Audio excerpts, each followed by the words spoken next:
बना लेते हैं या तो फिर किसी इंजीनियर या आर्किटेक्ट से प्लान बना लेते हैं और उसके ऊपर जो है कंस्ट्रक्शन स्टार्ट कर देते हैं।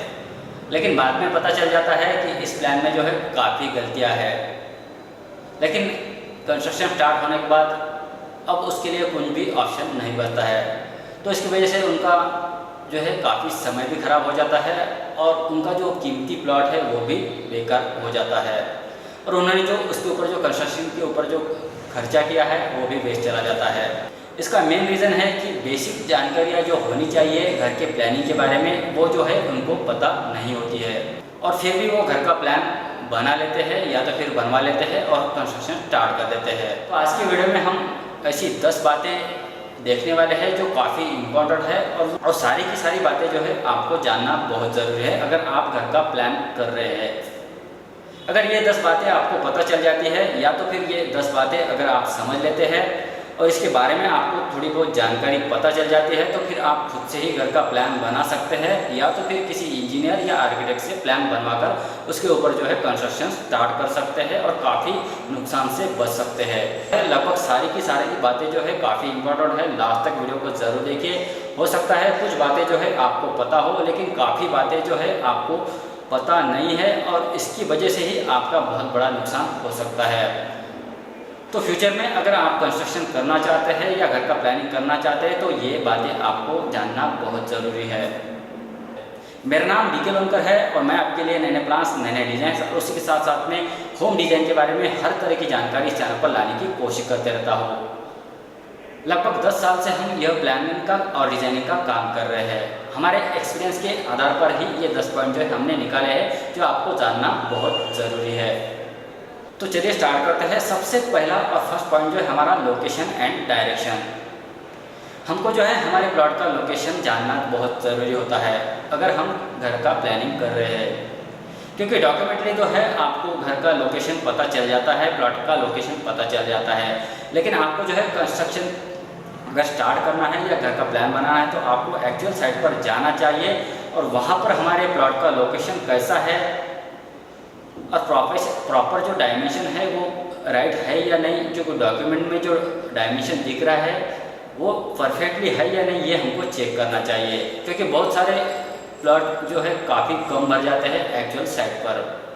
उसके बाद में जो हमारा नेक्स्ट पॉइंट है वो है बेसिक वास्तुशास्त्र की जानकारी या तो फिर डायरेक्शन की जानकारी। अगर आपको वास्तुशास्त्र की बेसिक जानकारी नहीं है या तो फिर डायरेक्शन की जानकारी नहीं है और आप प्लानिंग कर रहे हैं तो आप बहुत बड़ा नुकसान कर सकते हैं। किस डायरेक्शन में हमारे रूम्स होने चाहिए, किस डायरेक्शन में हम टॉयलेट बाथरूम रख सकते हैं और उसके बाद में किस डायरेक्शन से हवाएं आती है, किस डायरेक्शन से हमें बारिश का प्रॉब्लम हो सकता है या तो फिर धूप का प्रॉब्लम हो सकता है। ये जो बेसिक जानकारियाँ है हमको डायरेक्शन के बारे में होनी चाहिए। उसके बाद में हमारा जो नेक्स्ट पॉइंट है हमारे रिक्वायरमेंट्स एंड बजट्स। तो हमारे रिक्वायरमेंट्स क्या है, ये जो है पूरा का पूरा डिपेंड होता है कि हमारा बजट कितना है और हमारे फैमिली मेम्बर्स कितने हैं। अगर हमारी बहुत बड़ी फैमिली है तो हमको उसी के हिसाब से पूरा घर का प्लानिंग करना चाहिए और हमारा बजट कितना है उसके अकॉर्डिंग ही हमको प्लान करना चाहिए, क्योंकि हमारा बजट अगर कम है और हम काफ़ी बड़ा प्लान बना लेते हैं तो हम जो है पूरा कंस्ट्रक्शन कंप्लीट नहीं कर सकते हैं। तो हमारे बजट के हिसाब से ही हमको प्लानिंग करना चाहिए। तो हमारे बजट में कितना प्लान हम बना सकते हैं या तो फिर कितना कंस्ट्रक्शन हम कर सकते हैं इसका भी बेसिक नॉलेज हमको होना चाहिए। उसके बाद में जो नेक्स्ट पॉइंट है हमारा वो है प्राइवेसी। घर का प्लानिंग बनाते वक्त प्राइवेसी बहुत ज़रूरी होती है, काफ़ी इम्पोर्टेंट होती है। किसी की भी प्राइवेसी किसी की वजह से डिस्टर्ब ना हो इसके हिसाब से हमको प्लानिंग करना चाहिए। तो प्राइवेसी किस टाइप में हम मेंटेन कर सकते हैं और किस टाइप में प्राइवेसी का ख्याल रख सकते हैं इसकी जो है हमको बेसिक जानकारी होनी चाहिए। तो उसके बाद में जो नेक्स्ट पॉइंट है वो है वेंटिलेशन एंड लाइटिंग। तो वेंटिलेशन जो है किस टाइप में होना चाहिए, वेंटिलेशन के लिए कितनी जगह छोड़नी चाहिए, कितना स्पेस छोड़ना चाहिए, इसका जो है बेसिक नॉलेज हमको होना चाहिए। उसके बाद में हम किस टाइप में लाइट का, नेचुरल लाइट का यूज कर सकते हैं या तो फिर रूम में हमेशा नेचुरल लाइट किस टाइप में आ सके, इसका जो है इसका प्लानिंग हम कैसे कर सके इसका जो है हमको बेसिक नॉलेज होना चाहिए। तो ये भी जो है काफ़ी इम्पोर्टेंट पॉइंट है। उसके बाद में जो हमारा नेक्स्ट पॉइंट है वो है स्पेस का यूटिलाइजेशन। तो स्पेस का सही से इस्तेमाल जो है प्लानिंग में होना चाहिए, क्योंकि बहुत सारे प्लान्स जो है हम देखते हैं उसमें जो है स्पेस का यूटिलाइजेशन जो है बिल्कुल भी सही नहीं होता है। इससे बहुत सारी जगह जो है वो वेस्ट चली जाती है। तो स्पेस का यूटिलाइजेशन जो है काफ़ी इम्पोर्टेंट है। उसके बाद में हमारा जो नेक्स्ट पॉइंट है वो है एक्सेसिबिलिटी, मतलब किस रूम का पोजीशन कहाँ पे होना चाहिए और दो रूम के बीच में कितना डिस्टेंस होना चाहिए, किचन में और डाइनिंग में कितना डिस्टेंस होना चाहिए, किचन में और लिविंग रूम में कितना डिस्टेंस होना चाहिए, लिविंग रूम में और टॉयलेट बाथरूम में या तो फिर बेडरूम में और टॉयलेट बाथरूम में कितना डिस्टेंस होना चाहिए, स्टेयर्स में और हमारे जो रूम्स में है उसमें भी कितना डिस्टेंस होना चाहिए। इसका जो है प्रॉपरली जानकारी हमको होनी चाहिए या तो फिर बेसिक जानकारी हमको होनी चाहिए। क्योंकि बहुत सारे जो प्लान है ऐसे देखे जाते हैं कि एक जगह पे किचन होता है तो दूसरी जगह पे डाइनिंग होता है, या तो फिर टॉयलेट बाथरूम जो है लिविंग रूम से काफ़ी दूर होता है या तो फिर बेडरूम से दूर होता है। एक्सेसिबिलिटी है ये काफ़ी इम्पोर्टेंट है, इसका जो है बेसिक नॉलेज हमको होना चाहिए अगर हम घर का प्लानिंग कर रहे हैं या तो फिर कंस्ट्रक्शन स्टार्ट कर रहे हैं। उसके बाद में हमारा जो नेक्स्ट पॉइंट है वो है साइजेस एंड क्वांटिटी।